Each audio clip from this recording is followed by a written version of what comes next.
Doña Menca es un ser humano inolvidable. Tan es así que en todos los rincones de Venezuela, le guste a quien le guste y no le guste a quien no le guste, en el día de hoy de 23 años de dictadura, en todos los rincones hay un liceo que se llama Doña Menca de Leoni, un preescolar que se llama Doña Menca de Leoni, una calle que se llama Doña Menca de Leoni, pero sobre todo eso, instituciones educativas, porque eso fue Doña Menca. Doña Menca, como tú mismo lo has dicho, fue un modelo de primera dama. Fue la mujer que le tocó abrir esa institución, porque es que ser primera dama era una institución en Venezuela, hasta que llegó, por supuesto, el chavismo.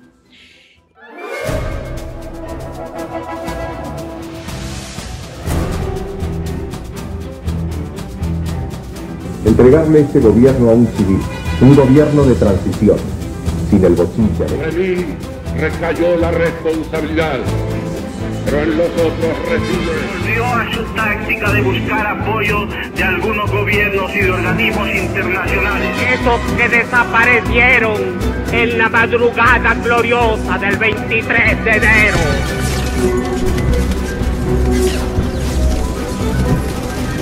Bajo un gobierno como el mío, entonces la responsabilidad es de Luis Herrera Campinama.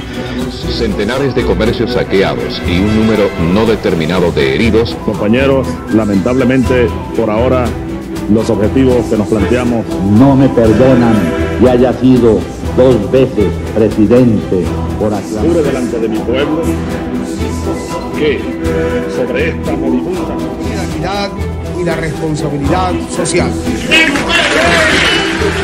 Ha fallecido el comandante presidente Hugo Chávez.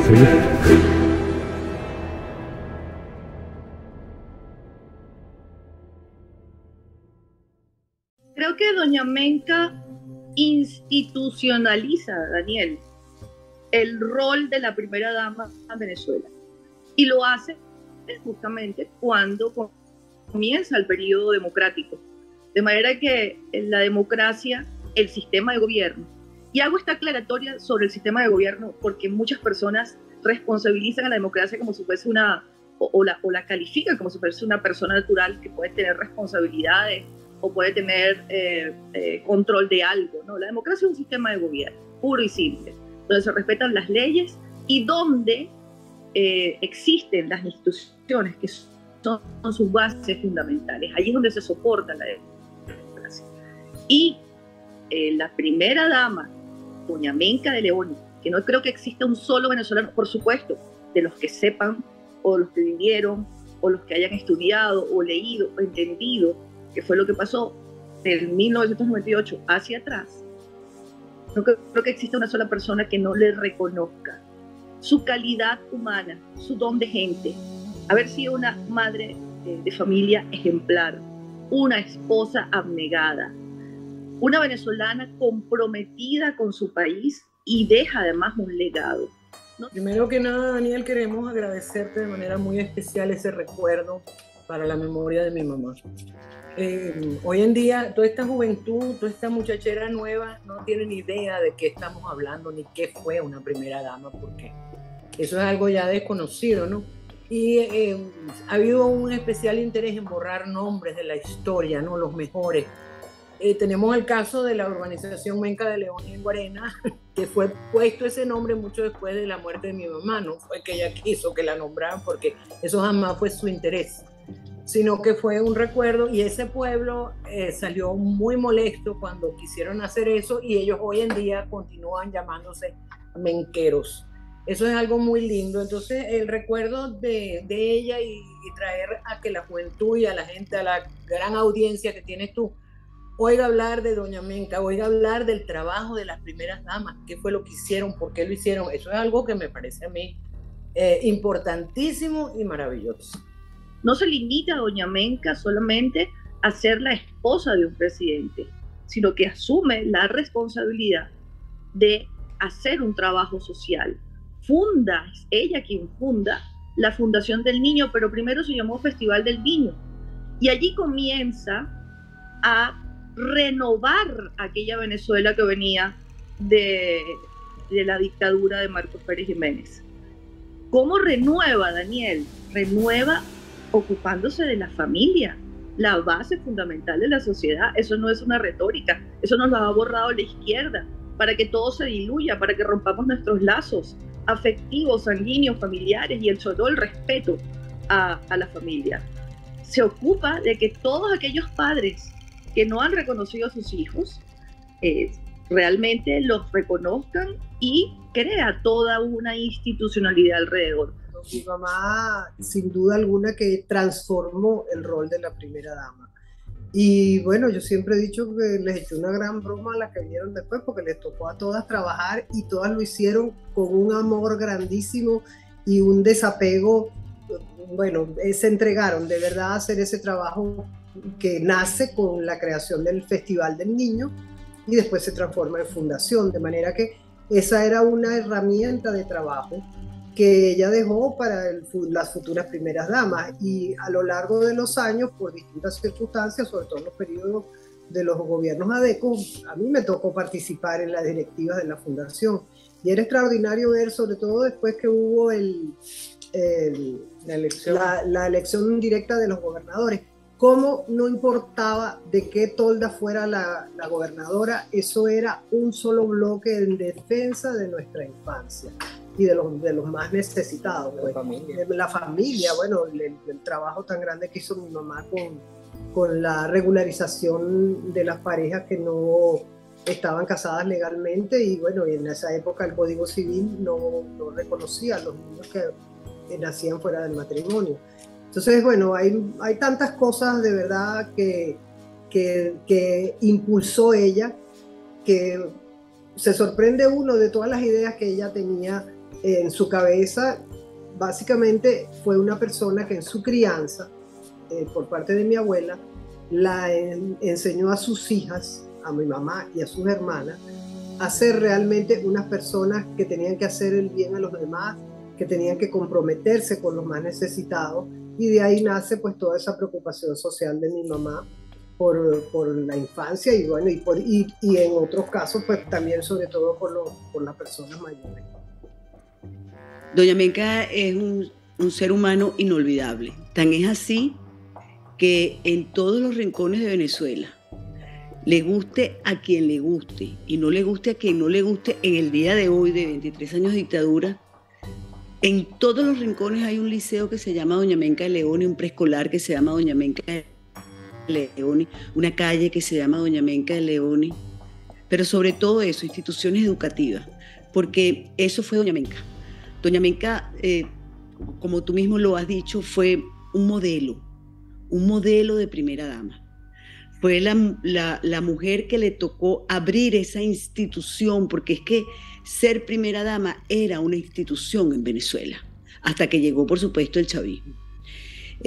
Doña Menca yo la recuerdo con inmenso cariño, porque además la conocí personalmente, siendo muy niña, pero no olvidaré jamás su dulzura en el hablar, su don de gente, su don de mamá. Es que de verdad era una persona extraordinaria. Y sobre todo yo creo que ella, junto con el doctor Raúl Leoni, mostraron lo que era una familia presidencial, era un modelo de familia presidencial. Ni hablar de cómo se ocupó de los niños, ni hablar de la educación en las escuelas. Existen todavía hospitales, clínicas que llevan su nombre en ciertos pabellones, hospitales que hoy funcionan, por supuesto algunos en su estado natal como el estado Bolívar, porque ya nació en Upata. Leía hace poco que se había caído por completo y clamaban que por favor fuese renovado, pero deja un legado. Ella acompaña a su esposo, el presidente Raúl Leoni, en ese trabajo por Venezuela. Y ambos ejercen algo que a mí me llama poderosamente la atención como un ejemplo para las nuevas generaciones, sobre todo las 2 generaciones y media, que en Venezuela no saben lo que es la política, ni un presidente, ni una primera dama, ni una familia presidencial. Ellos inauguran algo que a mí me encanta, que es el construir, ser útiles para Venezuela y para los venezolanos. ¿Y por qué me llama la atención y me encanta? Porque es que eso es la política, Daniel. Si no eres útil para las personas que te han elegido, si no eres útil para tu pueblo, para tu país, entonces no eres político. De allí es donde emana y la gran diferencia entre la politiquería, los politiqueros y los verdaderos políticos.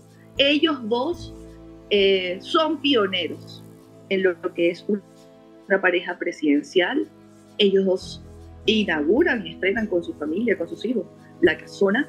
Ellos dos dan ejemplo. Hay una anécdota que me contaba Luisana y que yo siempre la escribo, siempre la menciono, que es cuando ellos están ya en la casona, cenando como una familia normal, con los hijos, el presidente Leoni hablando con cada uno de sus hijos, preguntándole cómo ha sido su jornada, cómo qué han hecho. Pero observa el presidente Leoni a doña Menca y a Luisana haciendo una lista y hablando de una fiesta y de los invitados y conversando sobre las comidas y qué se iban a poner y todo aquello, y él seguía comiendo y los observaba. Cuando terminan de hablar, el presidente Leoni pregunta: ¿eso para qué es? ¿De qué están hablando ustedes? Y le dice doña Menca: bueno, es que Luisana va a cumplir 15 años y vamos a celebrar su 15 años. ¿Y cuánto va a costar eso?, pregunta el presidente Leoni. Y entonces, bueno, se quedan sorprendidas porque, por supuesto, me imagino que no tendrían los presupuestos en ese momento. Y se las quedan viendo y le dice: ¿por qué? Bueno, porque yo con mi sueldo de presidente no tengo para pagar esa fiesta, no me alcanza, así que yo creo que no vamos a poder tener fiesta. Entonces, eso es una pareja presidencial, eso es una familia, la transparencia, la honestidad, criar hijos. Yo creo que el mejor referente del presidente Leoni y de doña Menca, además de las obras que le dejan a Venezuela, además de haber contribuido a que padres de familia reconocieran a sus hijos, además de todo lo que se pueda contabilizar, yo creo que lo que dejan es un buen ejemplo de un buen padre de familia, una buena madre de familia, y sus hijos hoy, que son personas normales, que caminan por las calles, que tienen trabajos dignos, decentes, que estudian, sus nietos. Ese es el mejor legado del presidente Leoni, de esa pareja presidencial. No hay otra cosa que entregarle a un país cuando eres político, sino tus buenos actos, y que con tus buenos actos y con tu ejemplo eduques a una población. Y eso no lo han visto los venezolanos, lamentablemente, en los últimos 23, 24 años.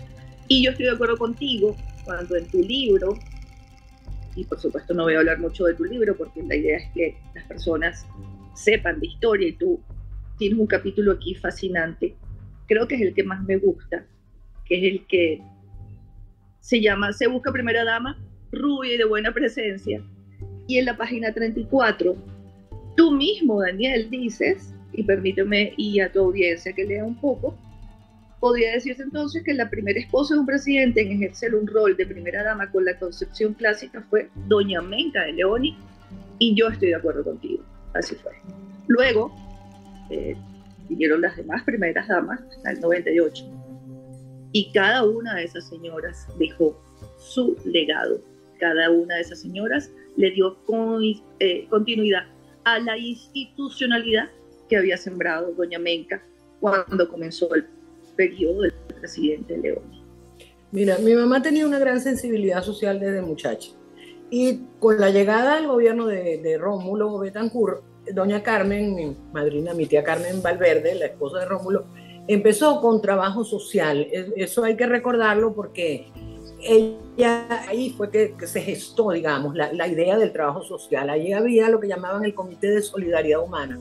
Y ahí trabajan todas esas décadas en todos los pueblos, en todo, y se reunían los roperos. Había el gentío viniéndose del interior para Caracas, y las que estaban aquí ya, entonces reunían de todo para ayudar a las que venían llegando. Era como una especie de incilio, ¿no? Esa es la época de verdad, de muchísima gente viniéndose a Caracas, y viniéndose en gran necesidad, y ahí se ayudaban y todo eso. Y luego cuando mi papá llega, mi mamá, que ya trae esa experiencia con ella impulsa nuevas ideas, ya ella ha visto y ha palpado las necesidades, Y realmente son ideas de ella. Por supuesto, ella empieza a rodearse de gente que sabe mucho más. Mi papá con el doctor Herrera Camping, hermano del presidente Herrera, por cierto, que era el presidente del Consejo Venezolano del Niño. Ahí fue uno de sus apoyos más grandes, el doctor Pablo Herrera, y con la gente de Cáritas, que ya tenía trabajo adelantado, y mi mamá se asesora mucho con ellos, pero y recibe apoyo de mi papá, más no había apoyo económico. Ella logra que el empresariado venezolano se sumen a la causa y le dé todo el apoyo. Ciertamente, no, eso yo creo que fue uno de los grandes méritos. Al comienzo eso era una institución que realmente no dependía del gobierno, o sea, era apoyo que se conseguía con terceros, vale decir, los empresarios. Ellos tenían, bueno, programas de dotación de equipos médicos, de una serie de cosas que iban viendo según las necesidades.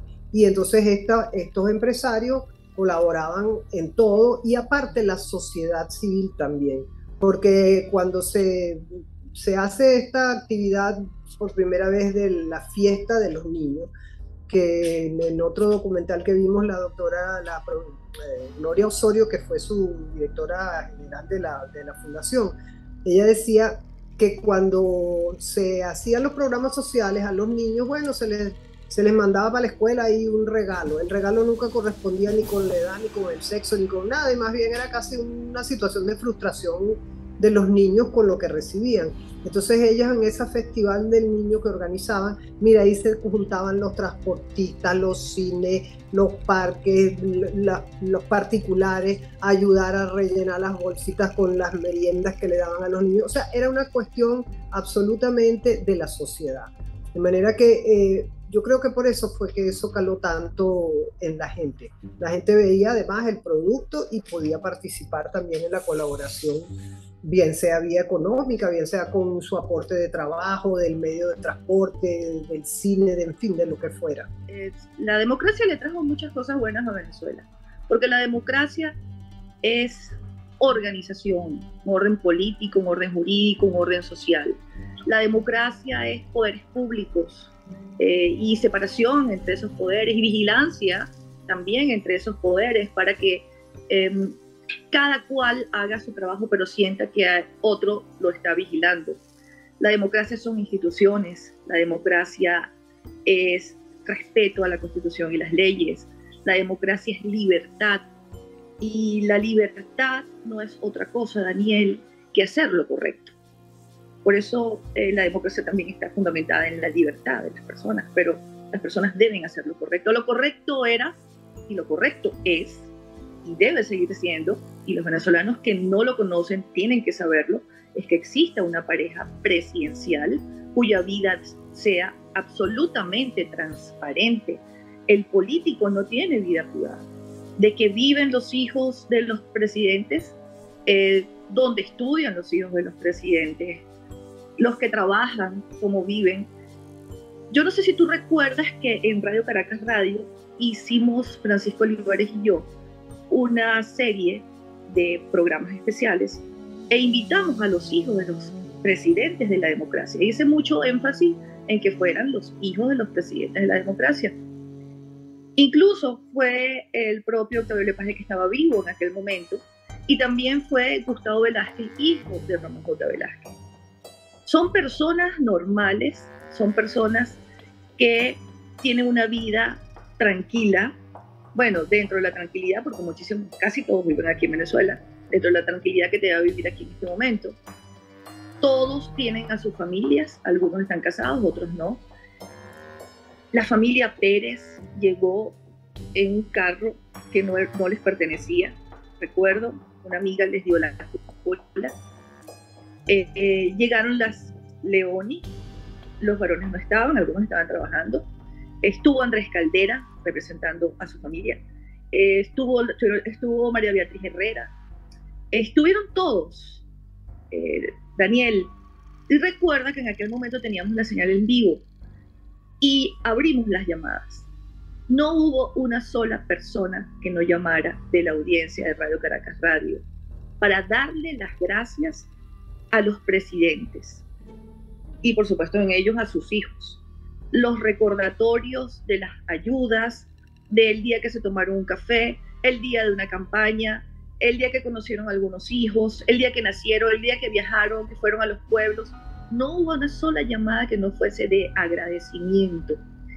Y sobre todo por haberlos mostrado o haberlos tenido allí, porque la gente ya en esta opacidad, en este oscurantismo en que vivimos acá, la gente había olvidado un poco que tuvimos 40 años de democracia, que tuvimos presidentes que ganaron por vía del voto y que se fueron cuando perdieron, porque tenían que irse, pero también podían volver a ser reelegidos, como el caso de Carlos Andrés Pérez o el caso del presidente Caldera.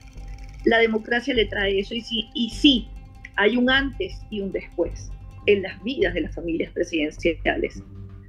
El antes no estaba escrito, como bien dices, no estaba diseñado, pero era el deber ser, era lo correcto. Fue lo que debimos haber tenido desde la fundación de la República, las esposas de los primeros presidentes.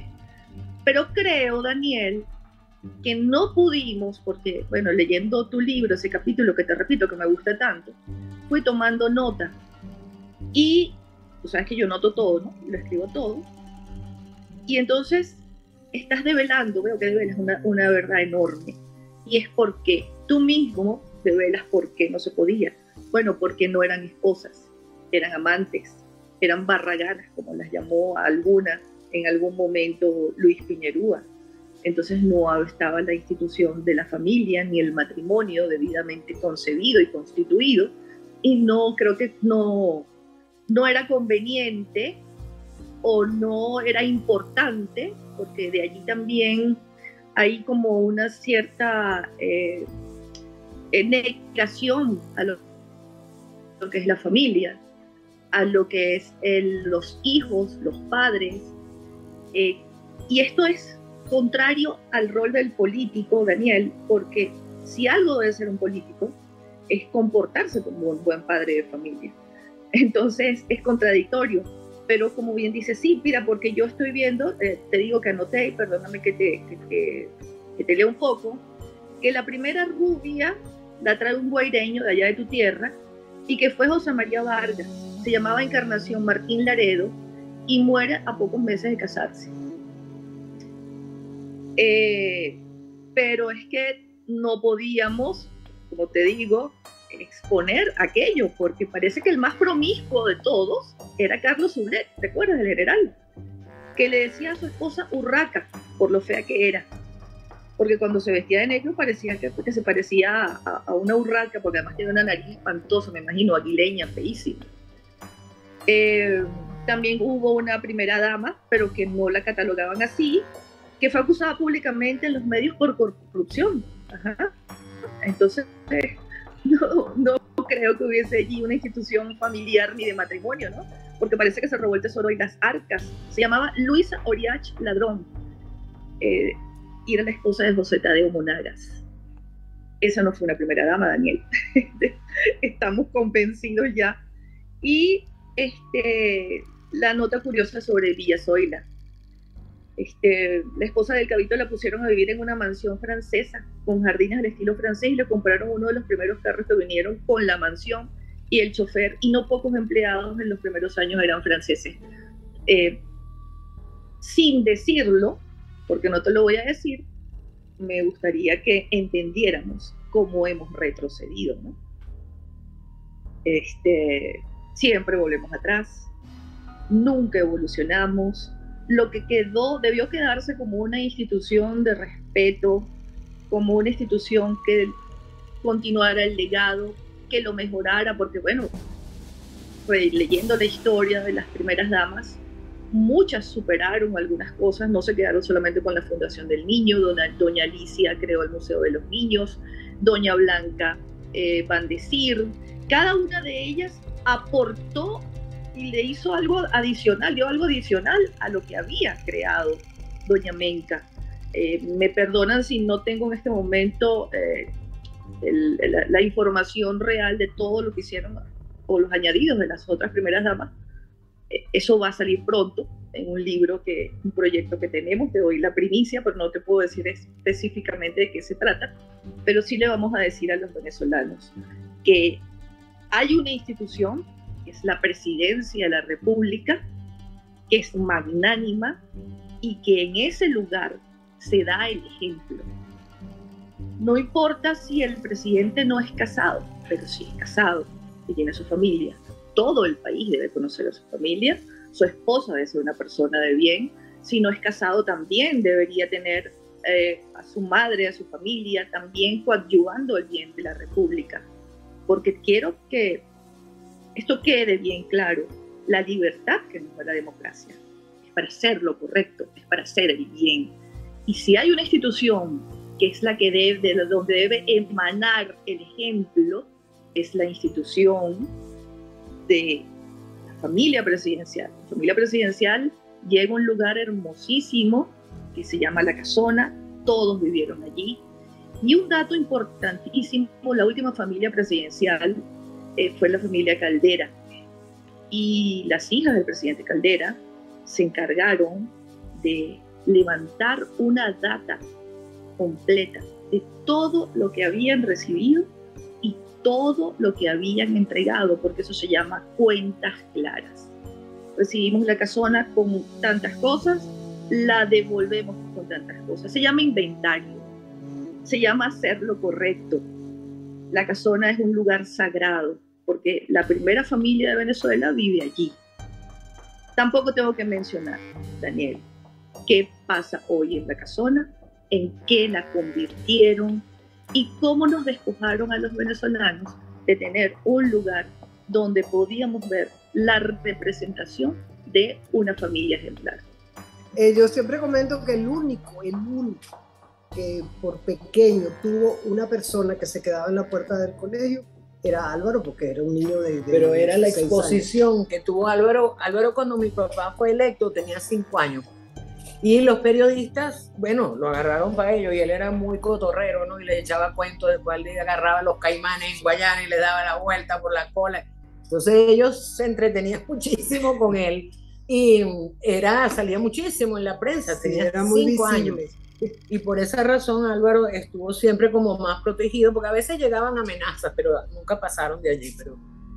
Y de resto nos dejaban en el colegio, Daniel, en la mañana, y nos iban a buscar a la hora de la salida.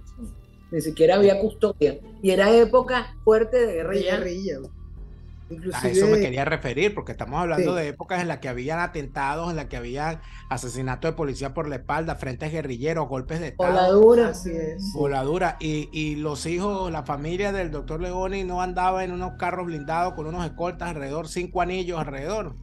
Es que yo creo que el único carro que era blindado era el del presidente. Al cual mi papá había mandado a recortar el número de lo que él llamaba las moscas, que eran las motos. No, eliminen eso, es demasiado. No, den una ya. O sea, fue la manera de ser de mi papá y mi mamá, Daniel. Fueron personas absolutamente sencillas que no temían porque nunca habían hecho daño, entonces ellos no tenían temor. Fíjate que en la campaña electoral papá le tocó ir, bueno, para todos lados, para Falcón, para sitios donde estaba la guerrilla prendida, ¿no? Y claro, mi mamá y Raúl, venga, yo me metí en esto, yo voy. Y no me va a pasar nada, no tengas miedo. Mira, y así fue, realmente jamás. No, y donde llegaban siempre era una multitud de gente saludándolos de una manera tan espontánea. Todo el mundo se acercaba. Bueno, eso era darle la mano al presidente, eso era una emoción grandísima que sentía la gente. Y entonces, no me puedo lavar la mano porque tantos días. Eran una gente muy cercana y muy llana. Y mira, ahora que ha tocado con los 50 años del fallecimiento de mi papá también, abrir ese archivo, revisar las fotos, es que es la espontaneidad de lo que uno veía en la gente, en esas fotos, aquella felicidad de poder acercarse, de tocarlo, de entregarle el papelito, porque también eso no ha cambiado, eso continúa igualito ahorita. Antes se podía atender mejor que ahora, seguramente. Pero eso se siente en toda, por eso es que esos archivos visuales son tan importantes, porque eso no miente, eso es la realidad. Y así fue, mira, una noche estando en la casona, era carnaval, y entonces, bueno, mi papá y mi mamá habían salido a comer y no sé qué, llegaron medio infestados, ¿quieren ir para el Tamanaco?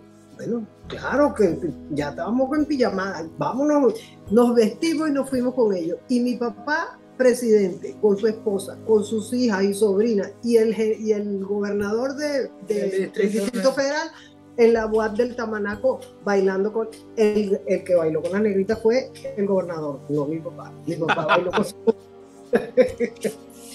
Entonces era salir a Sabana Grande a caminar de noche lleno de papelillos, globos, aquella felicidad en los carnavales, o sea, ahí no había temor y la gente le era puro cariño con ellos, realmente. Fueron una pareja que dejó una huella, yo creo que indeleble, sin duda alguna. Por cierto, Daniel, que ahorita con ocasión de los 50 años del fallecimiento de mi papá, que fue en julio pasado, se bautizó este libro. Se llama Raúl Leoni, Democracia en la Tormenta, ¿verdad?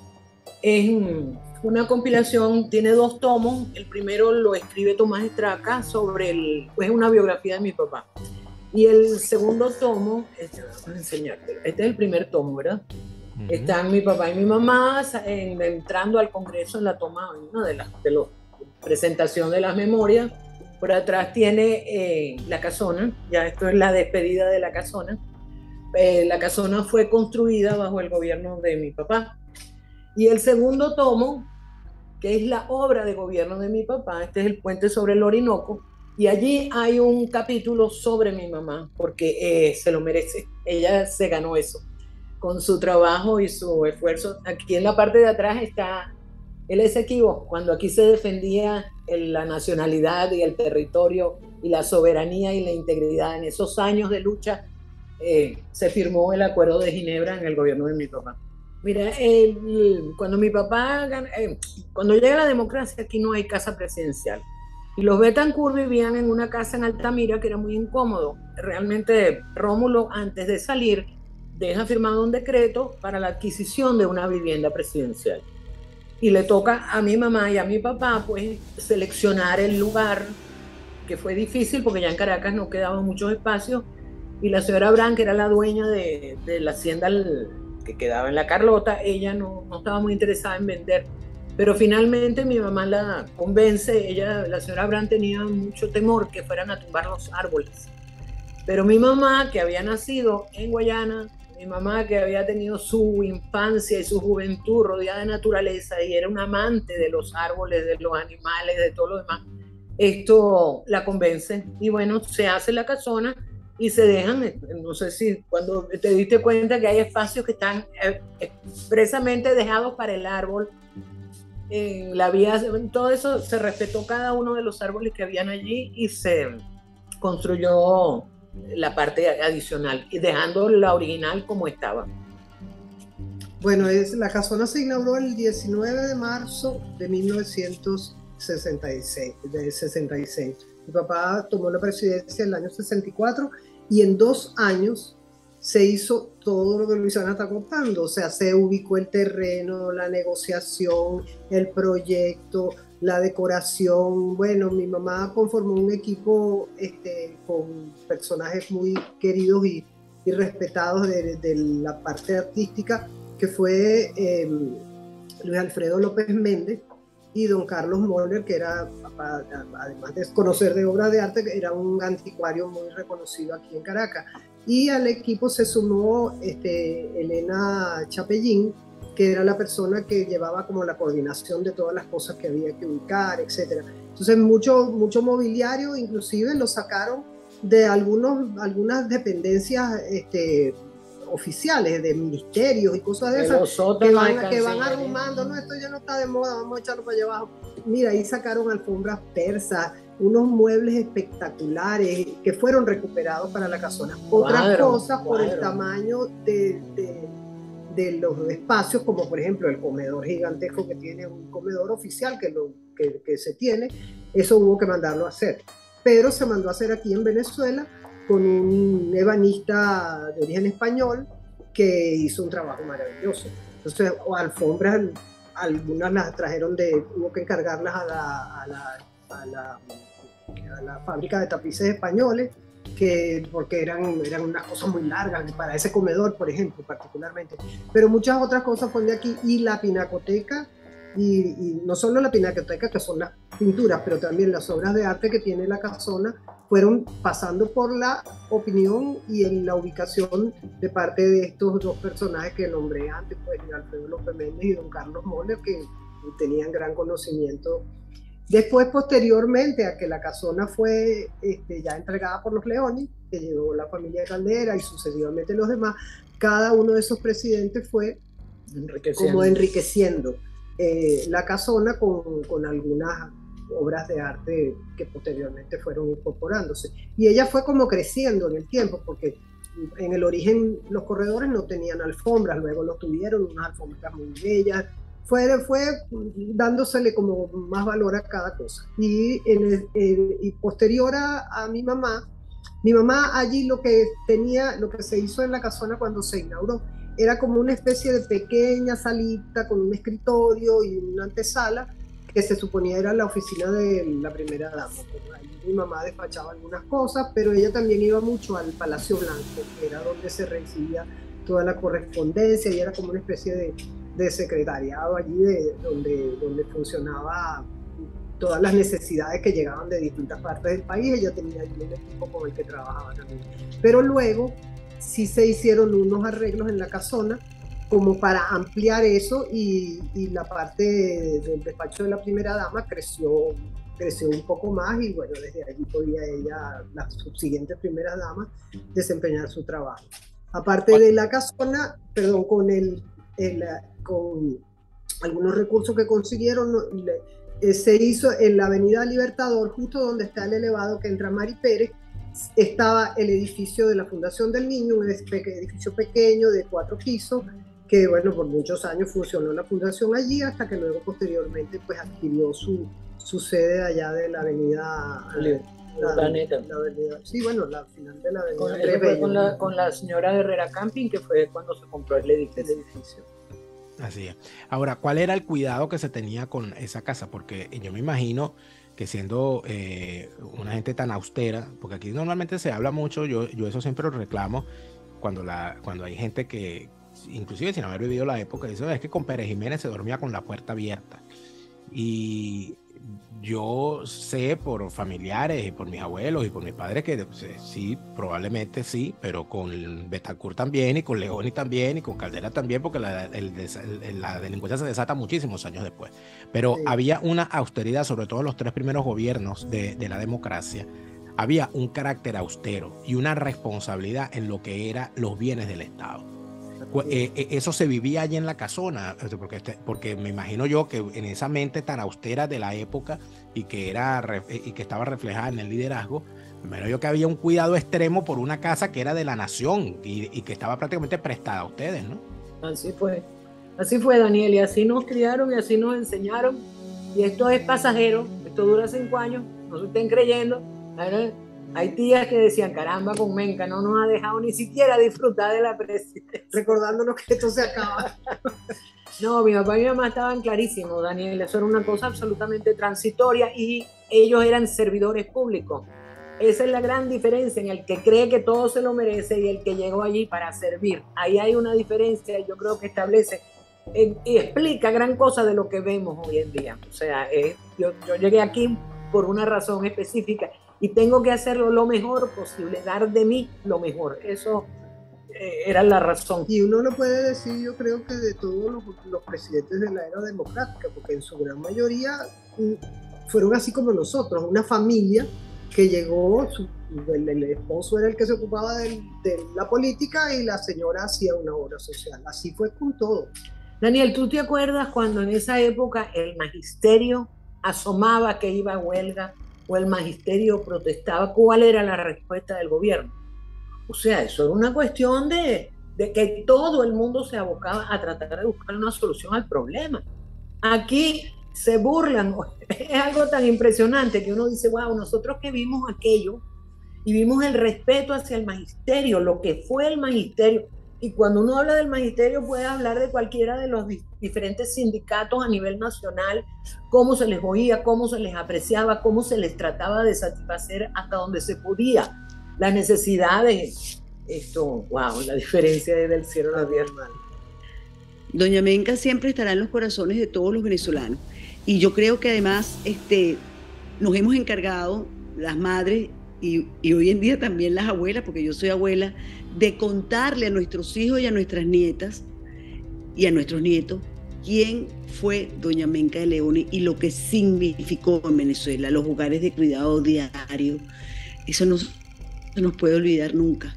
Fue la mujer que entendió que la venezolana necesitaba salir a trabajar con tranquilidad y para eso creó los espacios educativos necesarios para que las madres pudieran dejar a sus niños y salir a ganarse el sustento. Sin duda alguna, un modelo de mujer, un modelo de madre, una venezolana singular. ¿Qué significaba eso en aquel momento? Porque de alguna manera el rol de la mujer en Venezuela siempre estuvo restringido, pero siempre allí. Cuando Menca de Leoni asume ese rol de primera dama, ¿cómo lo recuerdas tú? Yo te repito que yo era muy niña, pero es que además me acuerdo hasta el momento de su muerte, igual que la de Rómulo Betancourt, la tristeza que había en el país. Doña Menca era como la protección. Las mujeres venezolanas, sobre todo las madres venezolanas, se sentían protegidas, había un lugar a donde acudir, había alguien a quien ir, que iba a ser atendida por ella misma o por su equipo, que de alguna manera te iban a guiar y ayudar a resolver el problema. Por supuesto, no era todo el mundo, era muy difícil, somos muchos millones de venezolanos, pero eso se replicó. Y déjame decirte que doña Menca creó una pauta, hizo una pauta que después fue seguida, porque no podemos negar que también doña Alicia Pietri de Caldera fue una excelente primera dama, doña Betty Herrera también fue una excelente primera dama, la señora Lucinchi también, o sea, todas pusieron un poquito, o sea, no desmejoraron, cada una quería aumentar, digamos así, cada una quería ser, quizás esta no es la frase exacta, pero quería ser mejor que lo que había sembrado doña Menca, y eso fue muy positivo para el país y para la mujer venezolana, sin duda alguna. ¿Y no hay algo de machista en ese rol de primera dama? Ay, es que yo te voy a decir una cosa, yo no creo en esas cosas de machismo, feminismo. Yo creo que la mujer y el hombre son una naranja y una mitad completa la otra mitad. Yo la verdad que estas cosas yo no las veo como machismo. Yo creo que todo lo contrario. Se le dio a la esposa del presidente un papel importante, preponderante para la familia venezolana. Yo creo, ojalá existiera una cosa parecida hoy en día, cuando la familia está desmembrada, separada, abandonada, como la han tenido en estos 23 años. Ojalá hubiese una doña Menca de Leoni en los tiempos por venir.